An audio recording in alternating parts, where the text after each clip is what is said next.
The Roaring Twenties. It was a period of changing values.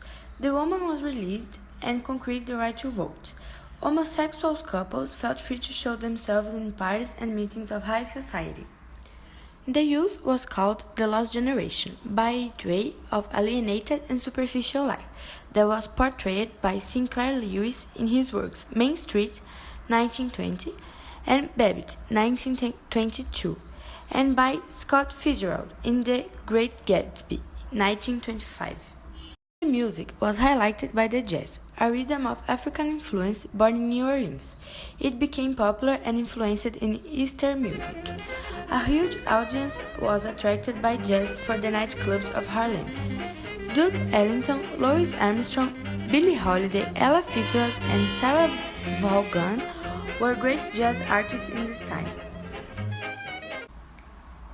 As the popularity of moving pictures grew in the early part of the decade, movie palaces capable of seating thousands sprang up in major cities. A ticket for a double feature and live show cost 25 cents.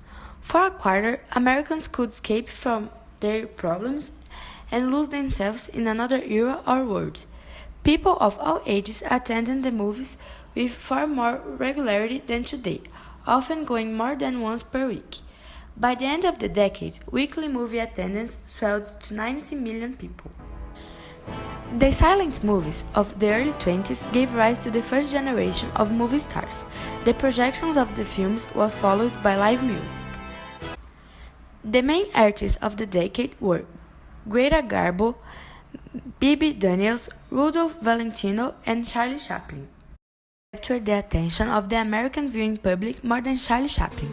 Sad-eyed, with a mustache, baggy pants, and a cane, Chaplin was the top box office attraction of his time. Charlie Chaplin is shown sitting in a doorway with his arms folded, accompanied by a small, shabbily dressed child. His nickname, the Trump, came from the recurring character he played in many of his silent films, such as The Kid, which starred Jackie Coogan in the title role. The Roaring Twenties influenced people in a number of ways, both in terms of fashion and the way in which people behaved. Hollywood was the perfect place for outdoor filming. Your major companies were Paramount, Warner Brothers, and MGM. They produced cowboy movies, detective stories, comedies, and romantic movies. Paramount was created by Adolph Zukor and Jesse Lasky. It was called Famous Players Lasky Corporation in 1926 and became Paramount Studios in 1927. Warner Bros. Was incorporated in 1923 by Polish Brothers. MGM, the Metro-Goldwyn Pictures, was formed in 1924. The famous line "Roar" in the studios was first recorded and viewed in 1928. The Coming of Talkies appeared in 1927, with Al Jolson starring in The Jazz Singer. That told about a distinctively American story of the 1920s. The movie used the Warner Bros. Vitaphone system. The era of the cartoon started when Mickey Mouse had the first appearance in the short film Steamboat Willie in 1928, directed by Walt Disney. It was the debut of Minnie Mouse, Mickey's girlfriend. Mickey appeared in over 130 films after that. Curiosities. Clara Bow, the It Girl in the film It, was the most popular actress in 1928 and 1929.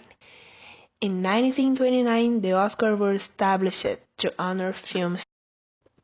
The Hays Code established in 1930 accordance that scenes of nudity and dance of sexual nature were prohibited. It states the considerations which good taste and community value make necessary in this universal form of entertainment.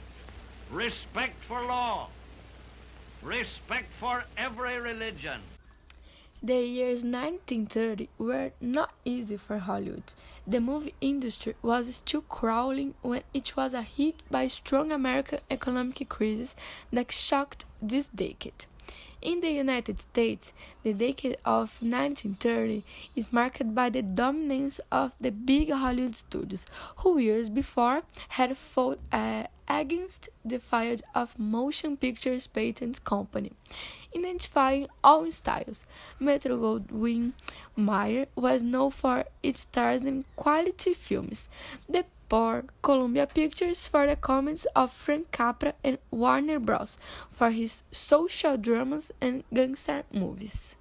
From 1930, the English is a world language, and sound cinema is used effectively in the seventh art transforming the industry.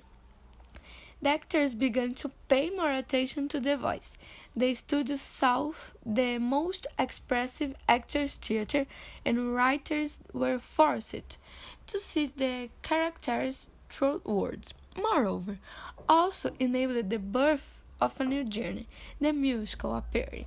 So stars like Maurice Chevalier, Fred Astaire, and Ginger Rogers.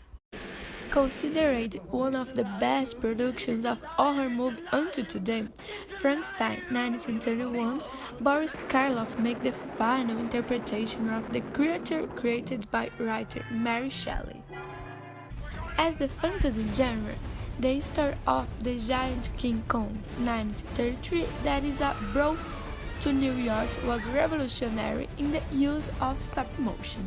Not only the sound cinema, but also the cinema colorful emerged at this time. During this period, the company Technicolor launched a film filmed in the three colors with a three-camera element, giving greater realism to productions on the screens. As a mark, one of the first films to be portrayed colorful, we have the cartoons of Walt Disney Pictures, Flowers and Trees, 1933, and the feature film Back Sharp, 1935. During the 1929 crisis, Hollywood played a fundamental psychological and ideological role in the United States, ensuring security and hope for an economically shattered nation. The biggest reason so many people went to the movies in the midst of the Depression was escapism. Everyone could forget their troubles for a few hours. Left-wing critics likened American cinema to Roman, bread and circles, as a way of distracting people from problems. Still, the films were more than mere escapism, because most of the films were based on the reality of the time. The types of films that Hollywood produced were changing genres according to the mood of the population. Roosevelt's New Deal was the official end of this black period in American economic history, and from it came a new optimism. The 1930s and the 1940s were the times of American moral recovery after the Great Depression. The result was the beginning of the golden age in Hollywood cinema. Some films from the 1935 until 1940 era are The Piccolino, created in 1935, was production that marked the pinnacle of Hollywood musical novels. In the Time of Diligence, created in 1939, was the movie that made John Wayne an international star. Directed by John Ford, this Western classic accompanies a group of travelers embarking on a dangerous journey to New Mexico. Snow White, created in 1937, it was with the history of the young woman with the beautiful white as snow that the animated Genji was born. Was the Disney's first animated feature film. The Wizard of Oz, created in 1939. Judy Garland has cemented her place in movie history as young Dorothy. The film was one of the first to use black and white and color scenes, and the result was a success. With one of the most recognized movies, soundtracks, The Journey Through of the Magical World of Oz remains one of the most popular films ever produced. And the most important film in the decade was Modern Times, created in 1936, has become one of the great classics of cinema for his critical view of industrialization. Practically Speechless was criticized for the negative way he portrayed the industry, but it was a public success. This is Chaplin's last silent film, which focuses on urban life in the United States in the 1930s, immediately after the 1929 crisis, when depression hit every American society, leading much of the population to unemployment and hunger. The movie's central figure is Carlitos. The film focuses on the life of the industrial society characterized by production based on the assembly line system and the work specialization, and presents a critique of modernity and capitalism, represented by the model of industrialization where the worker is swallowed up by the power of capital. The film deals with the inequalities between the lives of the poor and the richest, showing that the same capital society that exploits the proletariat feeds all comfort and fun for the bourgeoisie. Along with The Boy and The Great Dictator, Modern Times is among the best-known films of actor and director Charles Chaplin, being considered a landmark in film history. 1940s to 1945 were in the movie theater known as the last years of Hollywood. And at that time, the United States intended to make films that serve as an advertisement, which was already done by the Nazis. They also used this area to produce musicals as a way to escape the reality of war that they were living. Now I'll talk about some important films that were produced at that time. The Great Dictator of Charles Chaplin was produced in 1940 and told the story of a Jewish boy who had been hospitalized since the World War I, where he had lost his memory. He was being persecuted for being Jewish and had to live in a ghetto where he knows a girl and falls in love with her. In 1941, the Marx Brothers were very successful. A group of comedian brothers who made theater and film and produced films with the intention of satirizing the upper bourgeoisie and criticizing human hypocrisy. One of its main films produced was Go West, that was dedicated to the conquest of West by incentives like the March to the West. Also in that year, the film Manhunt was produced by Fritz Lang, and the film was about an English sniper that planned to kill Hitler. And then when it's about to shoot, he was captured by the Gestapo, a system of protection to the town of the Nazis that forced him to sign a term holding the government for the bombing. Citizen Kane was also produced in that year by Orson Welles and was one of the most famous films at the time because his story showed the rise of a poor country boy who became a mogul of an empire of journalism and word publicity that inspired the people of that time.